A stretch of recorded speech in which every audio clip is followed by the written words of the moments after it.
శివ. ఇక్కడ చూస్తున్నటువంటి దేవాలయం శ్రీ బుగ్గ రామలింగేశ్వర స్వామి దేవాలయం. త్రేతాయుగంలో శ్రీరామచంద్రమూర్తి రావణ సంహారార్థం తర్వాత బ్రహ్మహత్య దోష నివృత్తికి అనేక చోట్లలో భారతదేశంలో శివలింగాల ప్రతిష్టాపన చేయడం జరిగింది. అందులో దట్టమైన అనంతగిరి పర్వత సమీపంలో శ్రీరామచంద్రమూర్తి తన బాణంతో భూమికి కొడితే భూమి నుంచి గంగా బుడగ రూపంలో వచ్చింది. అందుకనే క్షేత్రాన్ని బుగ్గ అంటారు. శ్రీరామచంద్రమూర్తుల వారిచే ప్రతిష్టాపన చేశారు గనుక రామలింగేశ్వర స్వామిని పిలుస్తారు. ఆనాటి నుంచి ఈనాటి వరకు ఈ గర్భాలయం అంతర్భాగం నుంచి నిరంతరం కోనేటిలో జలధార ప్రవహిస్తూ ఉంటుంది. శివరాత్రి సందర్భంగా ఈ దేవాలయానికి పరిశుభ్రత శివరాత్రి సందర్భంగా ముస్తాబవుతుంది కనుక భక్తులు శివరాత్రి సందర్భంగా ప్రాతకాలనే సుప్రభాత సేవ 4 గంటలకి 5 గంటల నుంచి సర్వ దర్శనాలు ఉంటాయి.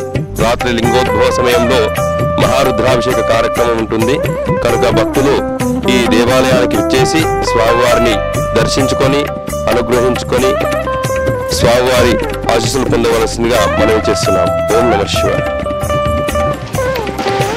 మహాశివరాత్రి సందర్భంగా భక్తులు ఈ దేవాలయానికి వచ్చి పారే నీళ్ళల్లో శివగంగా పుష్కరంలో స్నానం ఆచరించి స్వామివారికి దర్శించుకున్న సర్వ కోరికలు నెరవేరుతాయి.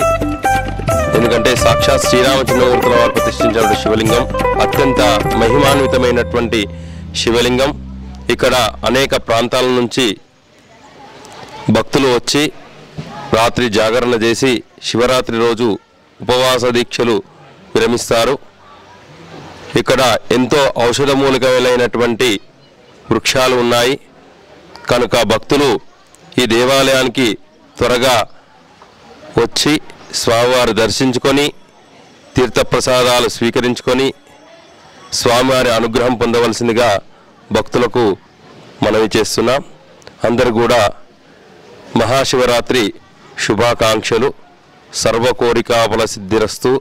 సర్వే జనా సుఖినో భవంతు. ఓం నమః శివాయ.